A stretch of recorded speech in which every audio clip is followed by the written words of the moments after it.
우리 금요일 아침 하나님 말씀 나누어서 주님의 뜻과 또한 하나님의 계획을 향해서 믿음의 담대한 발걸음을 옮기겠습니다. 기도합니다. 은혜 풍성하신 좋으신 하나님 감사합니다. 오늘도 주님 앞에 섰습니다. 하나님의 뜻과 계획을 구하여서 깨달아 아는 자들이 되게 하여 주시고 주님의 뜻 가운데 하나님을 향해서 오늘도 다시 한번 더 가까이 다가가는 우리 믿음의 사람들이 되게 인도하여 주시옵소서. 예수님 이름으로 기도드립니다. 아멘. 예, 찬송가 하나님 찬송가 545장 찬송가 545장 찬양하신 후에 말씀 나누겠습니다.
주님의 거룩함을 두고 맹세한 주 하나님 아버지는 참 기쁘다.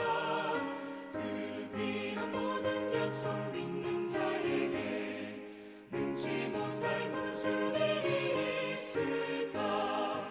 걸어가세 믿음 위에 서서 나가세 나가세 의심 버리고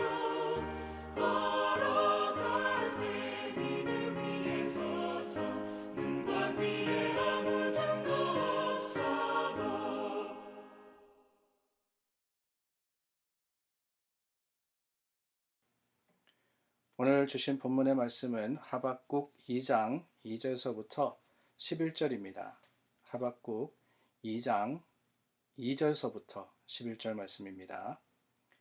여호와께서 내게 대답하여 이르시되 너는 이 묵시를 기록하여 판에 명백히 새기되 달려가면서도 읽을 수 있게 하라. 이 묵시는 정한 때가 있나니 그 종말이 속히 이르겠고 결코 거짓되지 아니하리라. 비록 더딜지라도 기다리라. 지체되지 않고 반드시 응하리라. 보라, 그의 마음은 교만하며 그 속에서 정직하지 못하나 의인은 그의 믿음으로 말미암아 살리라. 그는 술을 즐기며 거짓되고 교만하여 가만히 있지 아니하고 수올처럼 자기의 욕심을 넓히며 또 그는 사망 같아서 족한 줄을 모르고 자기에게로 여러 나라를 모으며 여러 백성을 모으나니 그 무리가 다 속담으로 그를 평론하며 조롱하는 시로 그를 풍자하지 않겠느냐. 곧 이르기를 화 있을진저 자기 소유 아닌 것을 모으는 자여 언제까지 이르겠느냐. 볼모 잡은 것으로 무겁게 짐진 자여 너를 억누를 자들이 갑자기 일어나지 않겠느냐. 나를 괴롭힐 자들이 깨어나지 않겠느냐. 내가 그들에게 노략을 당하지 않겠느냐. 내가 여러 나라를 노략하였으므로 그 모든 민족의 남은 자가 너를 노략하리니 이는 내가 사람의 피를 흘렸으며 또 땅과 성읍과 그 안의 모든 주민에게 강포를 행하였음이니라. 재앙을 피하기 위하여 높은 데 깃들이려 하며 자기 집을 위하여 부당한 이익을 취하는 자들에게 화 있을진저 내가 많은 민족을 멸한 것이 내 집에 욕을 부르며 내 영혼에게 죄를 범하게 하는 것이 되었도다. 담에서 돌이 부르짖고 집에서 들보가 응답하리라. 아멘. 하나님께서 무엇이라 내 질문에 응답하실런지 기다리고 바라보았다 그랬습니다. 하박국 선지자가 어제 나누었던 2장 1절 말씀에 주님의 응답을 기다려서 바라보고 기다렸다. 내가 보겠다. 하나님 어떻게 대답하시고 어떻게 내게 응답하시겠습니까? 기다린다 그랬습니다. 그 기다림에 하나님께서 오늘 2절 말씀에 대답하여 이르시되 그랬어요. 대답하여 이르시되 너는 이 묵시를 기록하여 판에 명백히 새기되 달려가면서도 읽을 수 있게 하라. 하나님의 말씀을 분명하고 정확하게 기록하고 전하라고 말씀하십니다. 그런데 그 표현이 참 재미있습니다. 때로 우리가 하나님의 말씀을 가만히 읽다 보면은 우리 하나님 참 유머가 있으신 분이시구나 그렇게 생각될 때가 있는데요. 오늘 말씀에도 보니까 명백히 새기는데 어떻게 하라고요? 달려가면서도 읽을 수 있도록. 달려가면서도 읽을 수 있도록. 여러분 차를 타고 가면서도 책을 읽으려고 그러면 글을 읽으려고 그러면 힘듭니다. 눈이 어른어른하고 그 뜻이 무엇인지 헷갈릴 때가 많지 않습니까? 근데 달려간다, 뛰어가면서 뭔가를 읽는다 하는 것 그것은 참 어려운 일이 아닐 수가 없습니다. 그러나 그럼에도 불구하고 그럴 수 있을 정도까지 그럴 수 있을 만큼 하나님의 말씀을 확실하게 드러내라, 전하라 하는 것이 하박국에게 주신 하나님의 명령인데 그 명령이 무엇입니까? 그 말씀이 무엇입니까? 다른 게 아닙니다. 3절과 4절이 어쩌면은 이 하박국의 하이라이트가 아닌가 하는 생각이 들어요. 물론 우리가 잘 알고 있는 말씀은 하박국 3장의 말씀입니다. 비록 무화과 나무가 무성하지 못하며 포도나무에 열매가 없으며 그 부분을 너무나도 잘 알고 있지만 실은 하나님의 주시는 메시지의 주제 그 하이라이트는 오늘 3절과 4절입니다. 뭐냐? 묵시는 정한 때가 있나니 하나님의 때가 있다는 거예요. 하나님의 때. 우리가 아무리 조급해하고 아무리 우리가 뭔가 기대하고 열심히 한다 할지라도 하나님의 때에 맞추어져야 되는 것이지 모든 것이 주님의 시간, 주님의 그 계획을 따라서 이루어지는 것이지 내가 원하는 대로, 내가 생각하는 대로 되는 것이 아니라는 겁니다. 하박국 선지자가 하나님 앞에 던진 질문이 무엇입니까? 다른 게 아니었죠. 어떻게 하여서 악한 자들이 더욱더 흥합니까? 어떻게 하여서 의인이 고통을 당하고 세상 속에서 수치를 겪습니까? 그 질문에 대해서 하나님은 뭐라 그러시느냐? 때가 있다는 거예요. 하나님의 때가 있다는 겁니다. 그 때를 기다리는 것, 그게 지혜라고 하십니다. 그런데 그때 어떤 일이 일어나느냐? 다른 게 아닙니다. 결코 거짓되지 아니하리라. 비록 더딜지라도 기다리라. 지체되지 않고 반드시 응하리라. 그 마지막 때 하나님의 때 하나님께서는 응답하시는 하나님으로 우리와 함께 하시겠다라고 말씀을 하시는 거예요. 그렇습니다. 하나님은 우리의 기도에 응답하시는 하나님이십니다. 문제는 우리가 그 하나님의 때를 차마 기다리지 못하는 데 있어요. 아니, 기도하는 사람도 그럴 때가 많이 있습니다. 주님 앞에 나와서 우리의 필요와 그리고 또한 우리의 간구를 하나님께 아뢰입니다. 기도합니다. 하나님께 다 쏟아내요. 들으시는 하나님이시기 때문에. 그런데 뭐가 문제예요? 그 들으시는 하나님만 생각을 하지 응답하시는 하나님께로 나아가지 못하는 게 문제다라는 거죠. 주님께 아뢰었다 그러면은 하나님께서는 우리의 기도에 응답하시는 하나님이 되십니다. 그런데 그때가 우리 조급함으로 인해서 우리가 인내하지 않음으로 인해서 그때가 마치 오지 않을 것처럼 여기고 주님 앞에 돌이키는 것이 우리의 모습일 때가 너무나도 많습니다. 하나님께서 조금만 기다리라고 오늘 말씀처럼 결코 속히 이를 것이다. 그러므로서 기다리라. 더딜지라도 기다리라.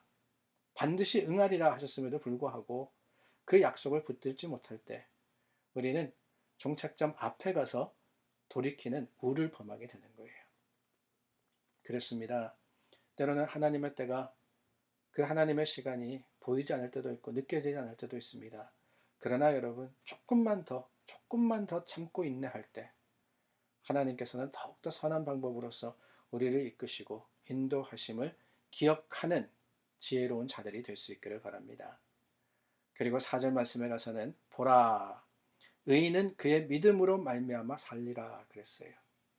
의인은 믿음으로 말미암아 살리라. 악인이 흥하고 악인이 세상 속에서 잘 되는 것처럼 보입니다. 아니 악한 모습과 악한 방법으로서 사는 자들을 보면은 성공하는 것 같습니다. 승진도 빠릅니다. 많은 것을 이룹니다. 그런데 여러분 그게 다가 아니라는 거예요. 그게 생명이 아니라는 겁니다. 살리라. 살리라. 우리 삶의 모습 가운데 가장 중요한 게 뭡니까? 그것은 소유도 아니고 우리가 이루는 어떠한 명예나 부나 또한 세상의 모습이 아니라는 거죠. 삶이라 하는 그 단어 자체가 그렇지 않습니까? life. life는요, living입니다. 삶은 사는 거예요. 삶에 있어서 가장 중요한 것은 사는 것이지 가지는 것이 아니기 때문에 말입니다. 그렇다면 여러분, 그 사는 것에 있어서 삶을 이루는 방법과 그리고 그것을 이루어주는 길이 뭐냐? 다른 게 아닙니다. 4절 말씀을 보니까 그의 믿음으로 말미암아 그의 믿음으로 말미암아. 여러분 하박국 2장 4절 말씀 의인은 그의 믿음으로 말미암아 살리라. 우리가 잘 알고 있는 말씀입니다. 하박국을 통해서도 보았지만은 바울을 통해서도 우리가 예수 그리스도 안에 어떻게 하면 의로워지느냐? How to be righteous. 하나님 안에서 의롭다 하는 것이 무엇이냐? 그 방법이 무엇이냐 하는 것을 말씀해 주시면서 바로 이 말씀, 이 하박국의 말씀을 인용을 합니다. 의인은 다른 것이 아닙니다. 믿음으로 사는 겁니다. 물론 주님을 믿음으로 사는 거예요. 그러나 그것만이 아닙니다. 하나님을 믿음으로써 우리는 오늘 우리가 살아가는 삶의 모습에 있어서 가장 중요한 것을 붙들게 되는 겁니다. 하나님을 의지함으로써 주님을 바람으로써 생명으로 나아가는 것, 그게 바로 하나님께서 주신 말씀의 지혜이자 능력인 겁니다. 그렇습니다. 오늘 우리는요, 의로 살아가는 사람입니다. 그 의를 위해서 믿음으로써 하나님께 나아가는 자들입니다. 주님께서 우리에게 믿음을 주셨어요. 그 믿음 가지고 오늘 하나님을 향해서 나아갈 때 주님께서는 세상이 어떠하다 할지라도 세상의 모습은 불의해 보이고 부조리해 보인다 할지라도 그 속에서 역사하시는 하나님의 능력으로 말미암아 우리는 주님 안에서 새로운 사람으로서 능력의 사람으로서 살아가게 하시는 겁니다. 그렇다면 여러분, 악은 어떻습니까? 의로운 자들은 그의 믿음으로 사는데 악한 자들은 어떻게 됩니까? 하박국 2장의 말씀은요, 하나님께서 심판하시겠다 하는 메시지입니다. 4절 말씀서부터 쭉 나오는 그라 하는, 그 무리라 하는 이 내가라고 하는 사람들은 어떤 사람들이냐? 다른 자들이 아닙니다. 직접적으로는 바벨론을 의미합니다. 그러나 간접적으로는 또한 악을 행하는 자들을 의미하죠. 하나님께서 반드시 심판하시는데 오늘 말씀 하박국 2장에는 5가지를 통해서 5가지의 심판, 5가지 하나님의 그 행함의 약속이 기록이 되어 있습니다. 가만히 읽어보면은 여러 가지로 나오지만은 한마디로 하자면 이겁니다. 행한 대로 갚으리라는 거예요. 행한 대로 갚으리라.